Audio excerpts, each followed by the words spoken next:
Good morning and welcome to this Themis webinar, Can AI Catch Criminals? This is the latest in a series of webinars that Themis will be doing, understanding how different technologies can help in the fight against financial crime. Today we've rounded up some experts on the latest techniques for exploiting large amounts of data and identifying the clues it leaves behind, kind of sort of digital detective work. I think we can look forward to hopefully a jargon busting and informative hour on the increasingly pressing topic of artificial intelligence. So joining us today, we have Dr. Martin Goodson. Martin is the CEO and Chief Scientist at Evolution AI. Martin also runs the largest machine learning community in Europe. So if you want to know about artificial intelligence, he really is your man. And he's also going to give us a detailed brief about what AI exactly is, and also some practical uses for it in tackling financial crime. So I think that's going to be a really interesting presentation. Nick Dale is a superintendent with West Midlands Police and is currently working on the Home Office's National Data Analytics solution. This uses advanced data management to tackle priorities in policing. Nick is also the law enforcement lead of the Independent Anti-Slavery Commissioner and was the senior investigating officer on Operation Fort, the UK's largest modern slavery investigation. And Mark Round is principal data scientist at Kinetic, having had a varied career working on data applications to support decision-making in the public sector. Mark also trained in experimental psychology and cognitive science, so he's just a person we need to field what I imagine will be the many questions arising towards the end of this webinar. And actually for the audience, we've got a few bits of housekeeping. We're going to be conducting polls during this talk, so do pay attention and please take the opportunity to ask lots of questions, taking advantage of this panel we have, because I think we've got some really great expert speakers today. There's a question box on the right-hand side of your screen, so please just put in any questions there and we'll be really happy to answer them. And so to begin, I think in the spirit of interaction, we're going to kick off with a small test. This is going to be humans versus machines. So what we have here is two poems. One was written by a computer and the other by Wallace Stevens, the early 20th century American poet. If you take a moment to read through this, we're going to ask you to vote which one was written by Wallace Stevens and which one was written by the machine. So while you're all looking at that, I've just taken the opportunity to give you Themis's view on what AI is. So at the moment, financial crime is a global problem. It's estimated that 1.6 trillion pounds of illicit funds are laundered through global financial networks. That's between 2 to 5% of global GDP. Criminals remain several steps ahead of all the sort of law enforcement tactics we're using at the moment. Only 1% of illicit financial flows is ever actually intercepted. So clearly there's scope for improving, and artificial intelligence, machine learning, these are tactics very much in regulators' sights as methods which we can use to really increase the amount of money we catch in transit. And certainly at Themis, we're really seeing its application in our work investigating the illegal wildlife trade, where better data can help flag suspect shipments, for instance. And also we can sort of follow the online money trails, which will bring us back to the sort of kingpins controlling these illegal wildlife networks. Our other fear, though, is that AI is becoming a bit of a buzzword, and through that, it's becoming sort of a catch-all solution to a sort of global problem because there's unfeasibly large amounts of money involved. So I'm very grateful to say that we have this panel who can really talk us, hopefully bust the jargon, explain where it's useful, and perhaps explain where some of its limitations might be. So now I think if we can go to the poll and give everyone the opportunity to vote on which was their favourite poem. Great. So this is monkeys on a typewriter stuff, but I think it's really interesting. And if we will just give you a moment, just have a little vote. I certainly, when I was first presented this, I didn't have any idea which was which. But actually, I think they're both lovely poems. So it bodes well for the future of the English language that machine learning is here. Well, I tell you what, we could hold that thought while we go back on. Martin, perhaps this is a good time because you're going to be presenting to us about sort of what artificial intelligence is. And I think maybe, perhaps you could sort of take over and present your slides about this, because I think that'd be really interesting for all of us. Thanks, Henry.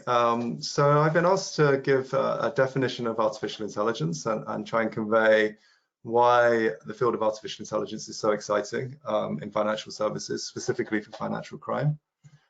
So let's start with the definition of AI. So lots of people have tried to define AI in the past, including the UK government. So this is the government's This is from the UK government's industrial strategy. You can read this, technologies with the ability to perform tasks that would otherwise require human intelligence, such as visual perception, speech recognition, and language translation. My question is, why human? Other animals have intelligence. The field of artificial intelligence is much broader than just human intelligence. Most practitioners and researchers in the field wouldn't find this a useful definition of artificial intelligence. So let's try again. So this is the Office for AI. AI can be defined as the use of digital technology. Actually, I'm just going to, sorry, couldn't see my screen then. AI can be defined as the use of digital technology to create systems capable of performing tasks commonly thought to require intelligence. But you might think, why do they use this term commonly thought? So people used to commonly think that the game of checkers required intelligence, but then artificial intelligence came along and just completely solved checkers. So people stopped thinking that checkers required intelligence. And they started to say, well, a game like chess really does require intelligence. But then obviously Deep Blue came along and dominated in the field of chess. So people moved the goalpost again and said that chess doesn't really require any intelligence. It can be solved by a machine. The game that really requires intelligence is the game of Go, which obviously got solved a couple of years ago by DeepMind. So this is shifting sands, it's moving the goalposts. It's not really useful as a scientific definition of AI because it changes over time. It's not stable. So how about the EU? EU are good at defining stuff. Here's their attempt. Artificial intelligence systems are software and possibly also hardware systems designed by humans, given a complex goal, blah, blah, blah. I just think what were they thinking here? This is not a usable definition of artificial intelligence. I guess it's a description of artificial intelligence put together by a committee that probably have never used AI before. Again, this is not really useful for practitioners. So I want to give you my definition of AI. I think AI can be defined as the design and operation of computer systems that think and learn.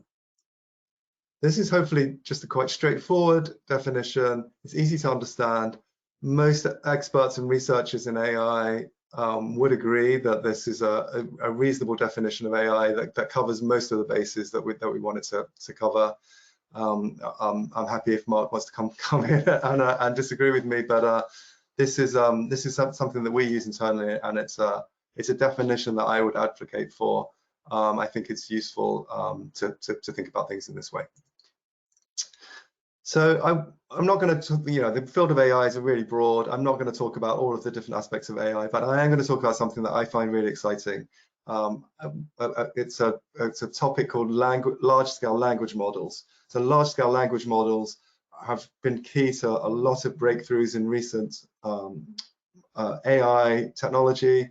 It's really been over the last few years that this kind of technology has really matured. We're seeing developments happen monthly, but it's really something that's really worth knowing about. And I think it's also really, really easy to understand. It's very straightforward. The idea of a language model is simply that given the first few words of a sentence, we train the machine to predict what the next word in the sentence is. So this sentence is, they went to the cinema and bought there. And so we need to choose the next word in this sentence. And as a human, we can tell which word it is. If we had to choose between these 4 words, friend, curtains, vases, and tickets, we know clearly that tickets is the next word in this sentence. And this is because we know English, we know the English language, and it hasn't been trivial for machines to do this kind of task. It's been quite difficult for machines to do this kind of task in the past. But it turns out that given enough data, and by enough data I mean literally billions of words, after being given billions of words, machines can predict the next word in arbitrary sentences. And why this is really interesting is that, I mean, that's not really a useful task in itself. Predicting the words in a sentence is not that useful. But it turns out that if you give the billions of words, you train the machines on this task, they gain a deeper understanding of language, and they can be used for other tasks. Specifically, the kinds of tasks that we're interested in, in law enforcement and the detection of financial crime. I'm going to hand over back to Henry now for the next slide. Great, thanks very much, Martin. We've got the polls back in on the poem test. So it was actually poem B which was written by the computer, and poem A was written by Wallace Stevens. So well done to those of you who got it correct. I think it was a 60-40 split. So it shows, I think the applications you've just explained there, Martin, about the ability of these computers to learn language, it's fascinating, and I'm sure it's only going to get more and more creative and more and better. I should mention, Henry, that poem was actually written by a large-scale language model of exactly the kind that I've just spoken about. Fantastic. So it's not only chess players who have to watch out; it's also poets. This is worrying times. I also thought, just when you bring on to the sort of practical applications of it, certainly in financial crime, is that we're now dealing with so much data, and this is some data which was compiled by the World Economic Forum. This is the amount of data which is uploaded to the internet every day. So 500 million tweets or 249 billion emails. So as investigators, this is beyond human comprehension, to be honest. So we kind of need machines to understand this data. As a layman, that's certainly how I view it. Perhaps, Martin, you could do the sort of second half of your presentation and explain a bit how AI can wade through all this information. We're particularly focusing on financial crime in this instance. Thanks, Henry. So I'm going to talk about just a handful of applications. I'm just going to give you a very high-level overview, but if anyone's interested, we can go over the details during the questions. So the first example is work that my company, Evolution AI, did for the Royal Bank of Scotland. This is for KYC, so for the automation of some key KYC tasks. And I'm just going to give you an example of one of the kinds of tasks that we looked at. So one of the KYC tasks when you're onboarding a new business banking customer is that you need to detect if there's any signs of trading with a sanctioned nation. So you might think this is quite easy because you can just do a keyword search for a sanctioned nation. But it's not so easy when you're dealing with words which have multiple meanings in the English language, and many do. So just in this example, I've used the word China. The first example here is a case of trading with China. If someone uses the terminology around exporting to China, and this is trade. But obviously, if someone's just selling to China plates, that's not trade. And so unless you use something a bit more sophisticated like a language model, it's not so easy to understand whether the company that you're dealing with is trading with China or is just using, it's just a Chinese restaurant, it's just using the word in a different context. And this is the kind of text that you're likely to see in KYC documentation, just explaining what this company does. And clearly this company is exporting pigs to China in this case, so it is actually trading with the nation of China. Whereas this example, this is just the kind of text that you might find on a website, a company website. It's delicate bone china or porcelain classic white. It's talking about plates, China plates. It's not trading with the nation of China, and it's actually really, really difficult to train computers to make this distinction. Well, it was until the emergence of these kind of language models that I explained about earlier. It's now much easier to understand words in context and understand the underlying meaning of these two different sentences. And the next example is also for KYC. Now we're using, my company has used language models to categorize companies according to their business activity. We do this kind of work for financial data providers such as Dun & Bradstreet and also for a few high street banks.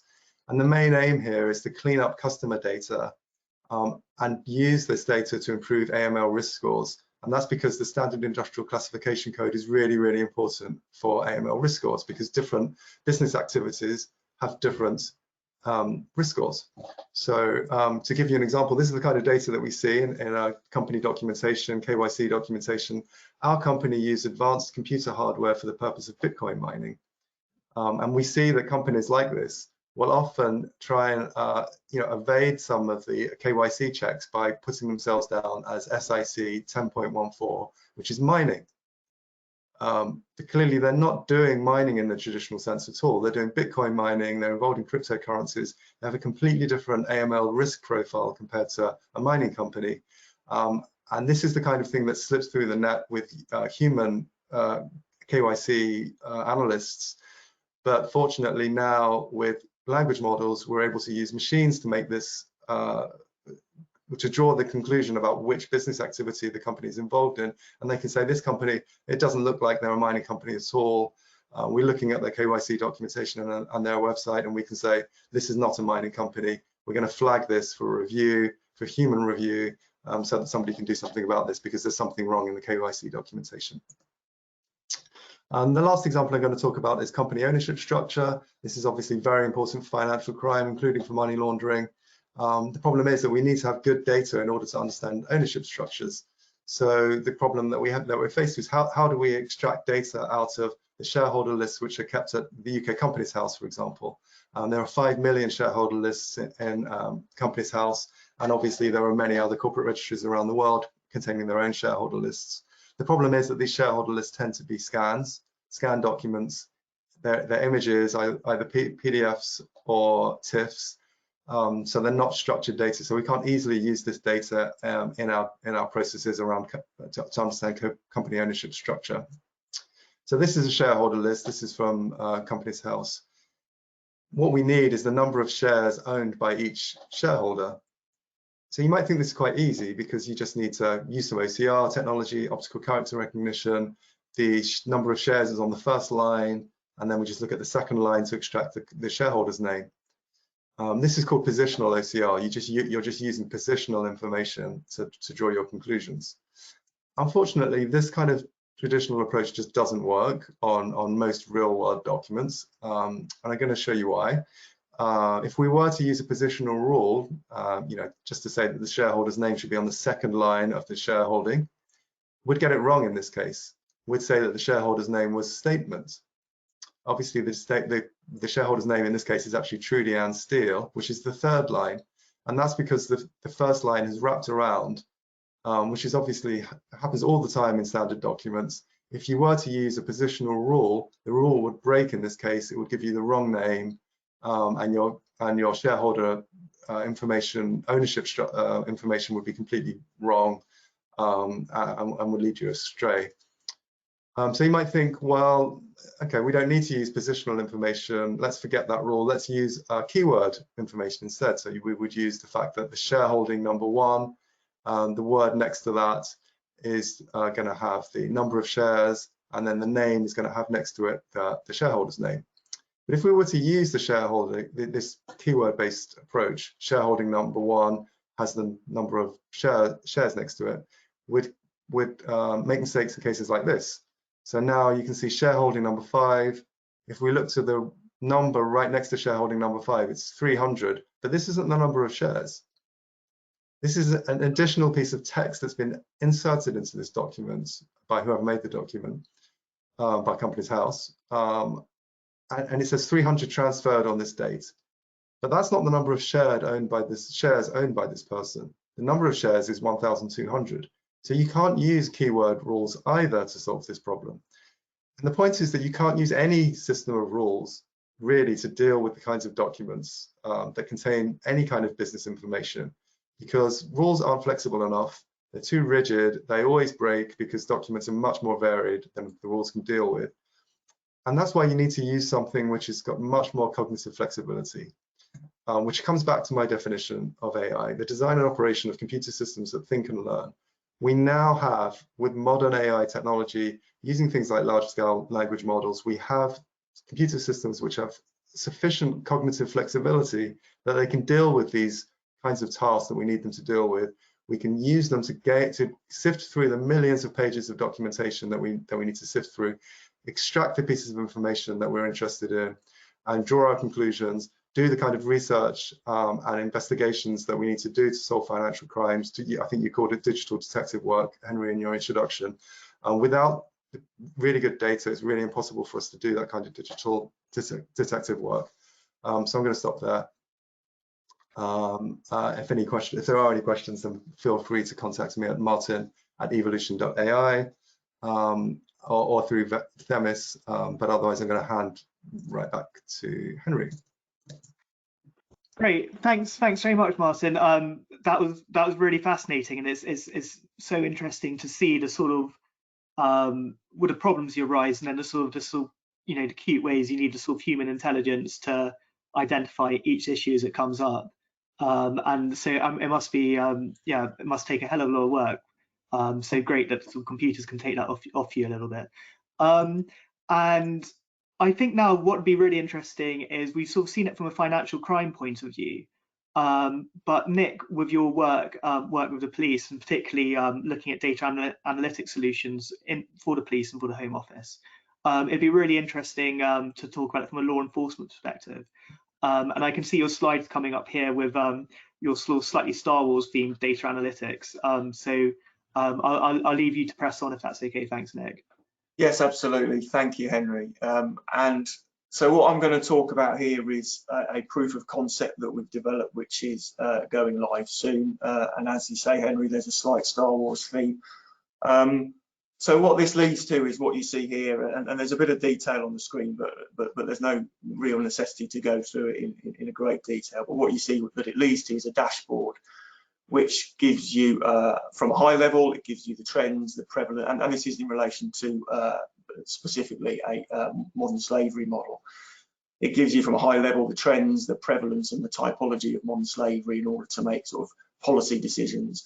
It then provides you with a network view to enable perhaps a police force to understand the threat that was posed by modern slavery, the networks that present that threat, and obviously that contain potential victims.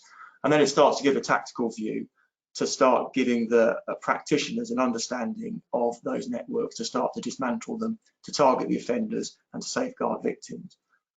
Now, this whole thing, if we go on to the next slide, this whole thing depends on the ability to identify modern slavery events. And this is where we get to the Death Star view, because what this shows is, so where you see a node, that's a person, and where you see an event, or where you see a line, that's an event. So we see the events, we see the people linking them, and then we're able to form networks. So the way we identify these events are along the same lines as Martin's talked about in terms of the textual analysis of the information that we hold. This runs on millions of pieces of data in our systems. So what we've done is we've identified known cases of modern slavery, those which are, so we either record something as a crime, a modern slavery crime, or we record a piece of intelligence and then flag that as a modern slavery event. So we identify that the machine identifies the language associated with those events, and then it trains the model to identify that language in other events. So we can identify both the known, we can then identify both the known and the unknown cases of modern slavery. So this is an iterative model which continues to learn. We continue to monitor the precision of the model, and we continue to make the model learn. The initial proof of concept identified 15, within one force area, identified 15,000 events and 17,000 people who which are involved with modern slavery, which the force wasn't necessarily aware of.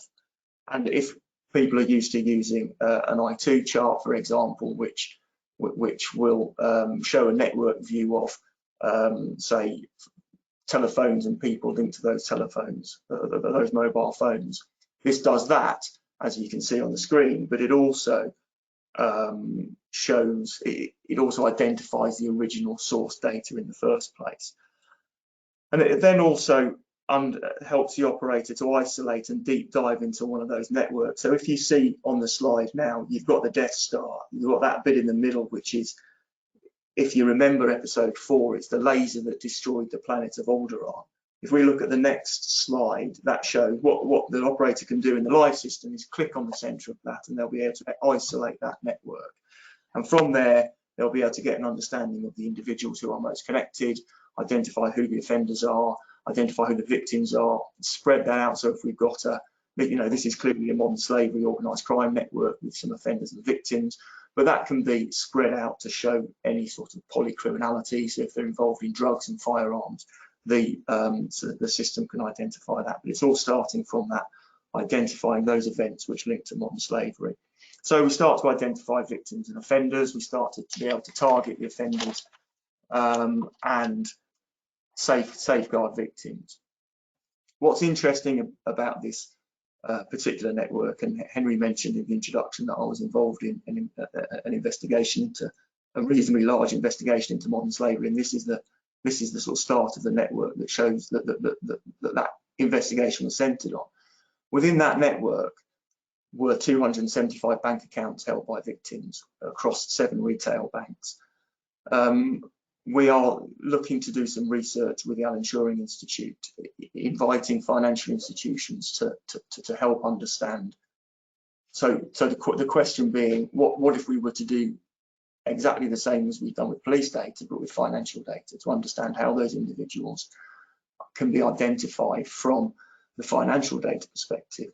And then can we then train a model to identify modern slavery from the bank's perspective, which will then potentially lead to a far more effective regime to both identify and report modern slavery, to assist law enforcement and to assist in identifying the offenders and safeguarding the victims. So that is it from my sort of whistle-stop tour of the modern slavery use case. Sorry, I'm unmuted now. Great. Well, thanks very much, Nick. I think that's really interesting, and it's brilliant also because I know we're going to be talking quite a lot about the ethics of artificial intelligence, but when we're talking about breaking up something like a modern slavery ring, you can see that the effectiveness of this technology and how important it can be. Just before we move on to that discussion, though, we've got our first question coming in from the audience, which actually I think is really interesting and quite topical. Which is the National Crime Agency managed to crack a huge criminal operation by going into their sort of network systems, their sort of encrypted chats, and breaking it up and sitting there watching, I imagine, for a while before taking out these very big organised criminal groups. Given it is that sort of criminals use slang and vernacular and it was a secret communication system, one question this audience asks is, how does AI keep up with non-standard communications and words and languages which are used only by criminals globally? Mark, just to give you an opportunity to speak before we move on to some of the other discussions, I wondered if you might be able to field this question for us. Yeah, sure. Hi. So it's interesting on this. I think I'm sure Martin will have a view as well because it's specifically about language. So more generally, the key is actually in understanding this is partly in Martin's definition, which I do agree with. There's a separate distinction there between thinking and learning. Lots of AI systems are deployed into environments that don't change very fast. And when those environments don't change very fast, and one example that people do use is face recognition, which is famously used by casinos in the US and across the world to detect people they don't want to bring in their casinos for whatever reason. So face recognition is not something that changes. So the models that you train for face recognition don't need to be updated regularly. So that's, if you like, the AI as thinking system without necessarily the learning part. Having been trained, it's then reusable for years. The system that detects crowding on tube station platforms was designed in the 90s. I don't think it's been changed since. But language is one of those where the and learn part of the definition becomes critical. Because, of course, language, like medical diagnosis, like a lot of domains, changes really fast. And there's a phenomenon called model decay, whereby, I said we try and avoid jargon, I've dropped straight into it already. But effectively, models when trained, depending on the environment, will lose their utility over time if you don't retrain them. The trick is to learn how to retrain them. And over the last decade, we've got quite good at that. Language is one of those areas where that turns out to be really important. And that's probably a good time to let Martin leap in, to be honest. Yeah, I don't know about this problem specifically. I think it's, the obvious approach to this would be to use a language model, because clearly when criminals are using code words, they're not using the word in its natural context. So it would be detectable. I mean, in principle, it would be detectable as an anomaly. A word has been used. People use the word cricket to mean something else. They're not using it in its natural context. They're not really talking about sport. They're talking about some kind of crime. They're using it as a code word. You would be able to use a language model to detect this kind of anomaly. But as always, the problem is false positives. I've never built a system like this personally. I don't know how effective it would be in practice, because you always have to think about false positives, because people use words and language in crazy ways all the time, not necessarily because they're committing a crime. So that would be my initial thoughts on that. If I may just very quickly, we couldn't have developed the language model around modern slavery if it wasn't for experts in modern slavery. So part of this, I think personally, is the need to keep the human in the loop. So you can't train that model without somebody to help train the model. And as you say, Martin, the false positives, you've got to have somebody to understand those false positives. Great, that's really interesting all around. Thanks, everyone. Nick, I just wanted to bring back to another issue which is very prevalent with artificial intelligence, and I know it's something you mentioned before in our discussions on this topic. I mean, we can see, it's breaking up organised criminal groups, it's breaking up modern slavery gangs. Artificial intelligence has some really useful applications, but there is also an ethical dimension to artificial intelligence's use. And I just wondered if you might be able to sort of mention what you think some of the problems are related to using AI to catch criminals, and we can use it to catch criminals, but should it catch criminals? Yeah, so I suppose it's possibly the more interesting part of the question. Can AI be used to catch criminals? Yes. Should it?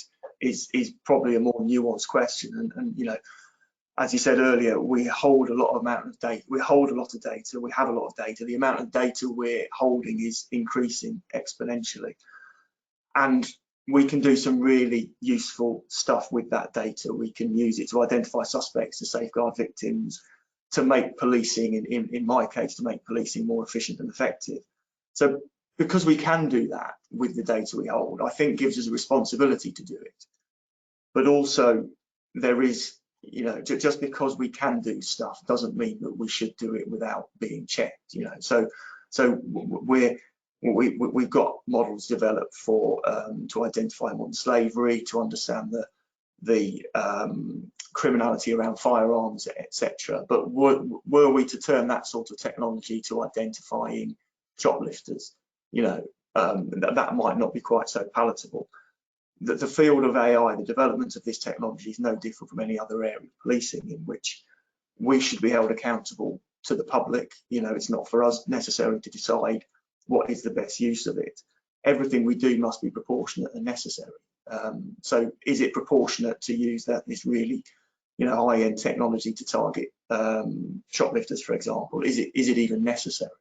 The data that we hold has got to be held lawfully, but going back to that necessity bit, it's got to be grounded in necessity, and what I guess the public would want us to do, because as Peel said, the police are the public are the police. What we don't want to be is in a situation where we're imposing on the citizens the use of technology which is not acceptable to those citizens. So I guess the point is we've got to be scrutinised, and the point is that the use of this technology has got to be open, transparent, and not just the decision of the police, if that makes sense.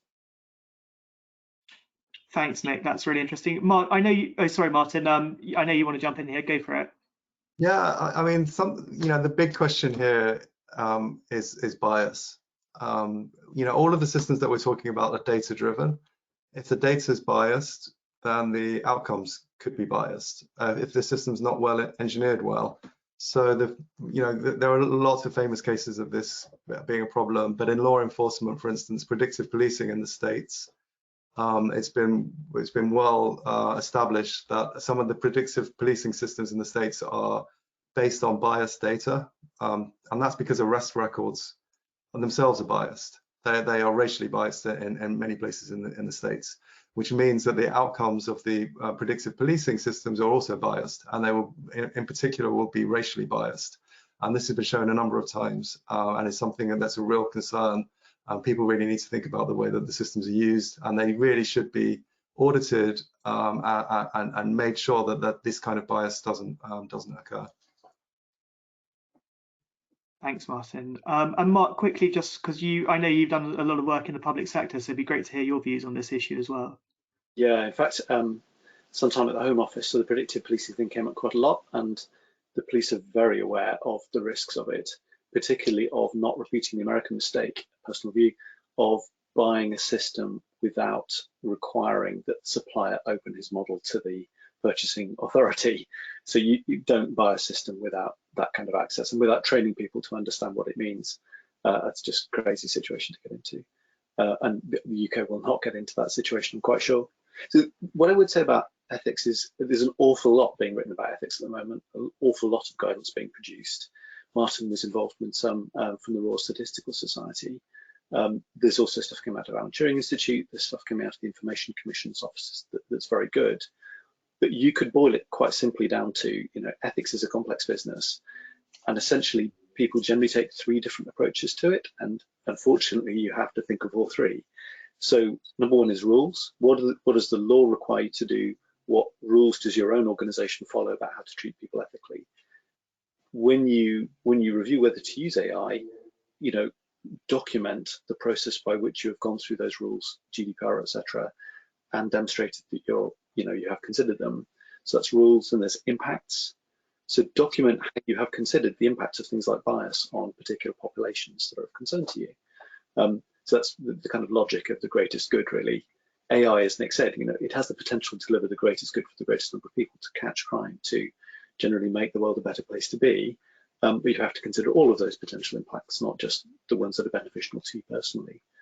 And then the last one is values. So what are the values that you're going to try and uphold in the use of your AI system? And a value might be, for example, everyone's created equal, human rights, etc. So equal treatment for everybody. Have you reviewed the way that your system works from the point of view of, is your system going to treat everybody equally? They can't be easily brought together, but I'd suggest as good starting points the Royal Statistical Society's guidance, the Information Commission Officer's guidance, although it comes in 3 separate papers. It's actually pretty readable. And essentially it just says, understand the context. Is it complex and rapidly changing? Understand your use case. What is it you're trying to do? Understand the potential impacts that result from those considerations. And then document the process you're going to go through, the responsibilities, who's going to be responsible for each aspect of this process of making sure that any AI application will be ethical and legal.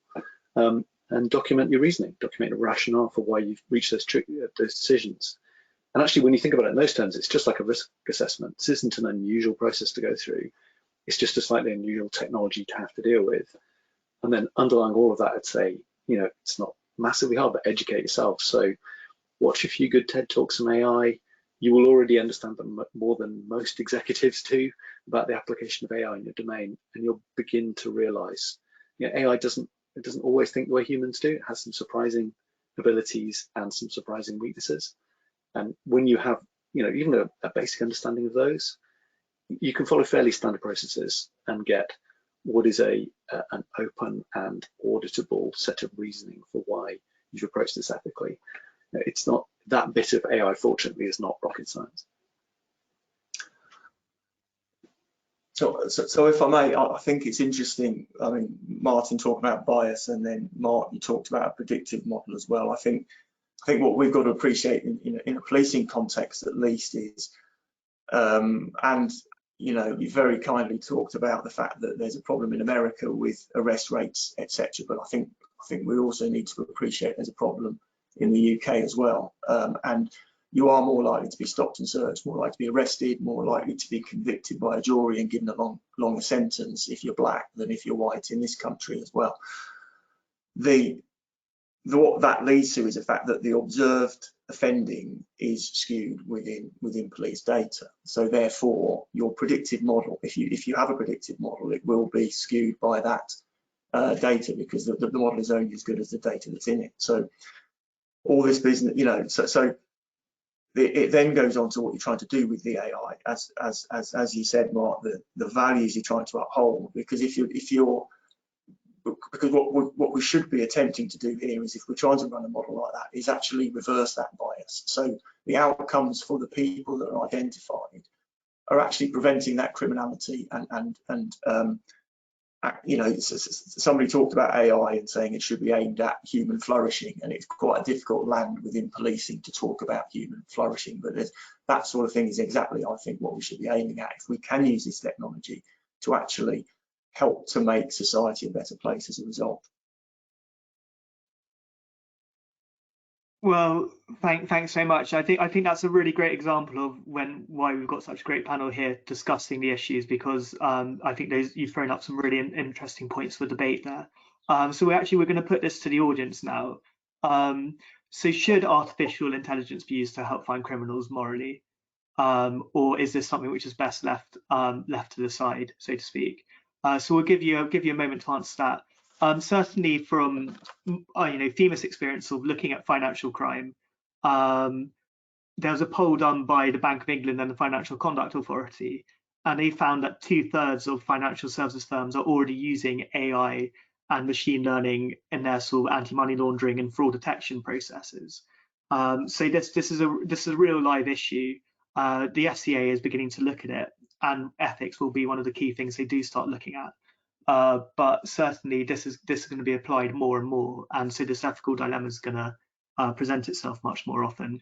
And I think there has been examples. For instance, Apple's credit card was predicated on an AI system that started giving different credit limits for men and women. So even on some small scales, there's real potential sort of hidden dangers there. So I think now if we can go to the results, should AI be used to catch criminals? 100%. Well, that's pretty unanimous then. So I think probably what that indicates is that our sort of law enforcement leads here, Nick, and then Mark, who experienced the Home Officer, Martin, and financial crime. I think people have got a lot of faith in your judgment and abilities. It also means I've still got a job, which is nice. As long as RoboCop doesn't take over. But so that's great, and I think that's a really sort of good start to our panel discussion now. So audience, we've got another 15 minutes, so please do keep the questions coming, because it's been really interesting having your input. I just like my own question actually for Mark.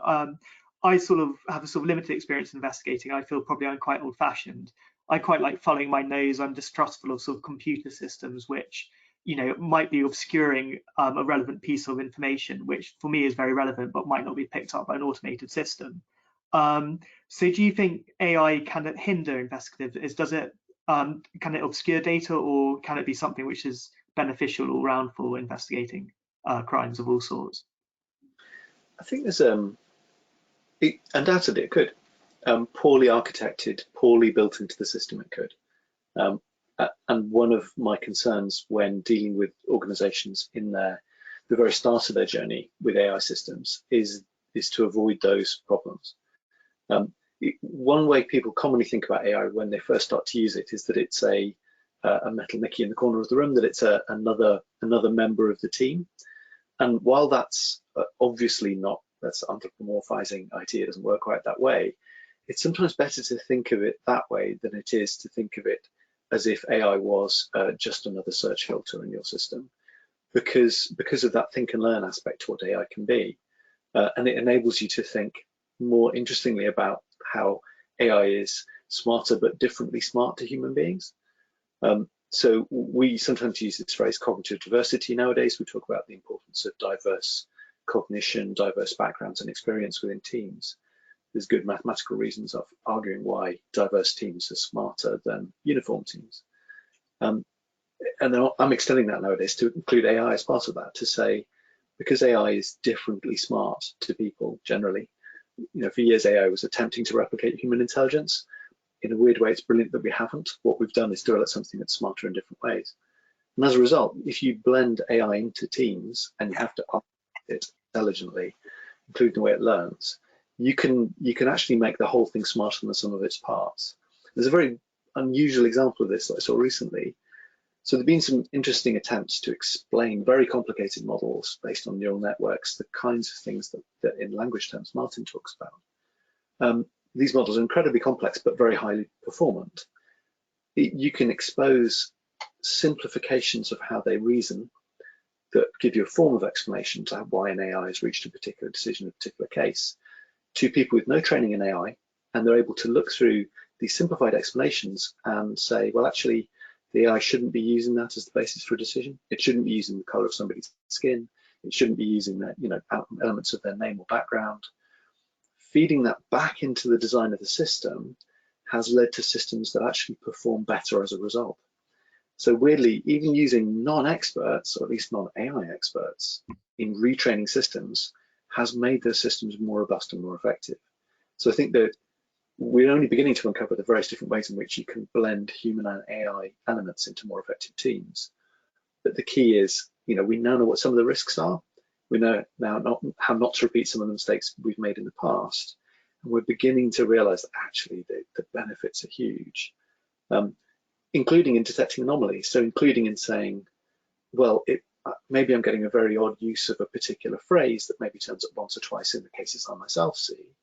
But actually across my whole organization, we're seeing that odd use of language in 30 or 40 different places. Maybe this is all one community of people sharing the same restricted language set. That in itself is anomalous. That in itself is something that I could then put a human being into understanding. And it's all of those new kinds of interaction that I think we're beginning to uncover. And I think, yeah, the potential is massively exciting for human-computer interaction as a result. That's it. Thank you. Yeah, I actually remember looking at a case of fake news, and actually the way we uncovered it was clearly all from the same press release, because they used their own particular things. I think they're talking about an art gallery in El Salvador, and they called it the prestigious something gallery. And I didn't think it was that well known to be called prestigious. So you looked for that art gallery prestigious, and you saw it come all from the same release, which linked it all back. So yeah, you can certainly see how these natural language things really work. We've got a couple more questions. I'm just keen to make sure we cover as much ground as we can if possible. One really interesting question, which Martin, I thought you might like to answer. Have you got any good examples of when AI has actually solved a specific financial crime? Because it'd be great to sort of hear where the computer came first. So we've definitely seen a lot of cases where, so obviously I can't name any names, but we've seen many cases where, also a handful of cases, I should say, more accurately. We've seen a handful of cases where banks have onboarded a customer, and when you look at the documentation, you realize that they really shouldn't have for various reasons, and that the customers had to be offboarded quite quickly. It's difficult to go into any details, but it's along the line. I've tried to fictionalize my example of the Bitcoin mining a bit, but along the lines of that kind of thing, where the companies basically misrepresent the kind of business that they're in. Fantastic. Okay, great, thanks. And I guess quickly, is there ways when suspicions are flagged in the private sector? Are there good ways of sharing these data findings with law enforcement? And can AI help in this instance? I guess that's probably a question either for Martin or Nick.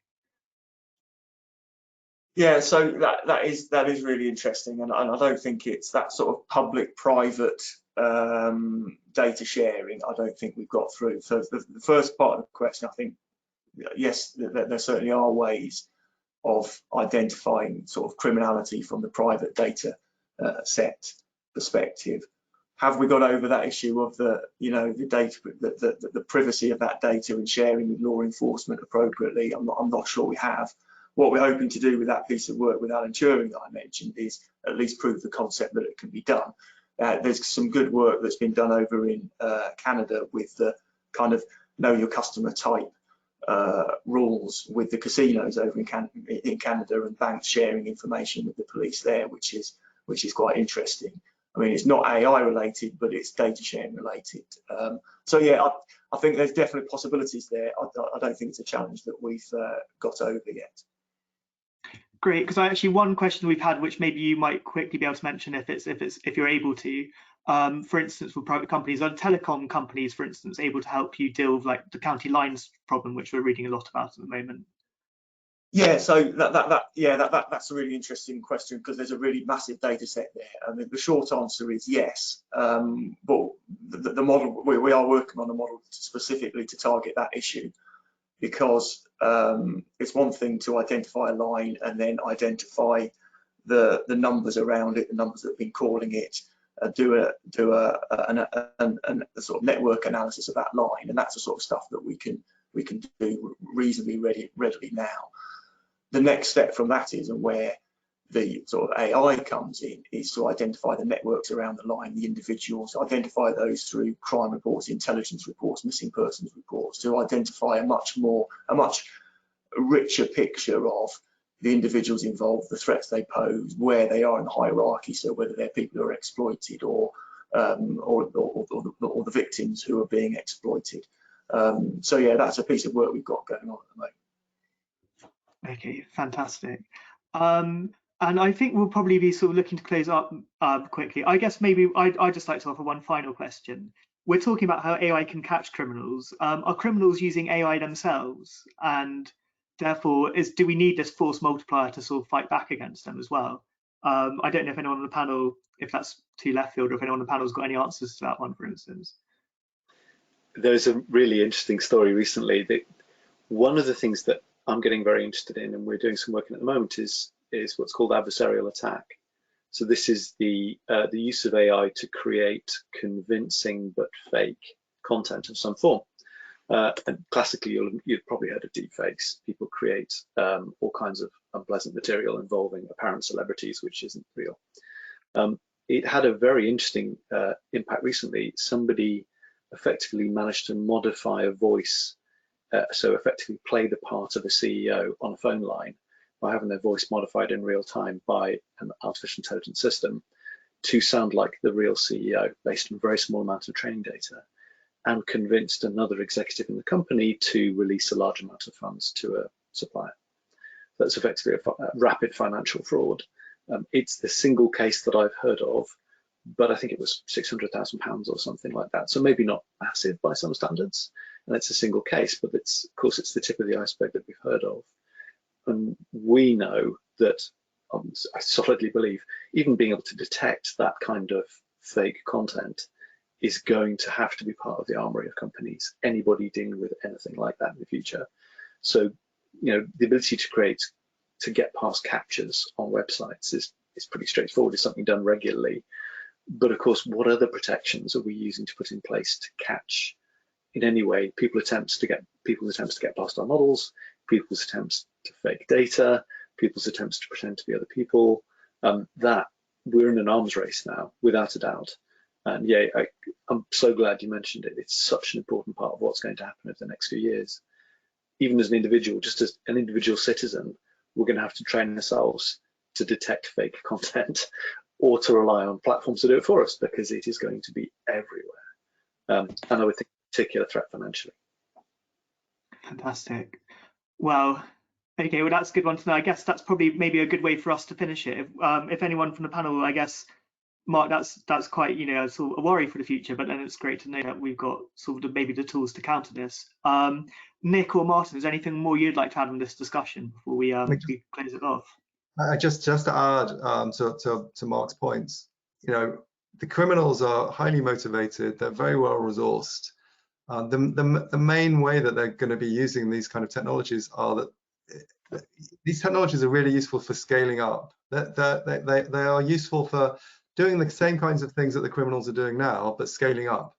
So, you've already said, Henry, that you found during an investigation, you found some words that had been copy and pasted between, I don't know what the documents were, but in order to scale up, the criminals had clearly just copy and pasted. That's what humans tend to do.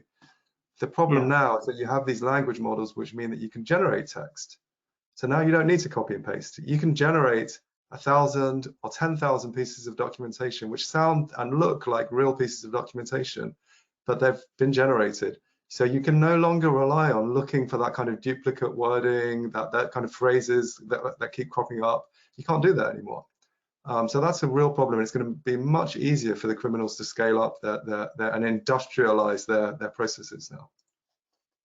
So I was thinking the same thing, Henry, but I didn't really want you to end the webinar on such a sort of depressing note. What can the criminals do as opposed to what we can do to target? So, yeah, I just guess I would want to reiterate that the amount we're probably only scratching the surface now of what we can do with the data we hold. So there's some really exciting times ahead, and what I would like to do is really see how we can, get law enforcement, get private sector, get other organisations, and push those data sets together to see what we can achieve with that data. Well, fantastic. I think that's a very strong positive note. And also, I think actually the sort of bones of this discussion is that I said at the beginning that we're only intercepting 1% of illicit finance. I think clearly there's some really great thinking going on in law enforcement and investigating financial crime, which bodes very well for the future in terms of sort of countering this threat. And it seems that we've persuaded our audience of the efficacy in this as well, which is great. We do, if anyone has any more questions, we have the Themis Senate, which you can log into on that URL on this slide. And we'll have our panel members come back to you and try and answer as many other questions as you have for this. But in the meantime, thanks very much for joining us, and thanks very much to my panel, Mark Round, Nick Dale, and Martin Goodson. I think that's been a really fascinating discussion. Thanks a lot, and bye.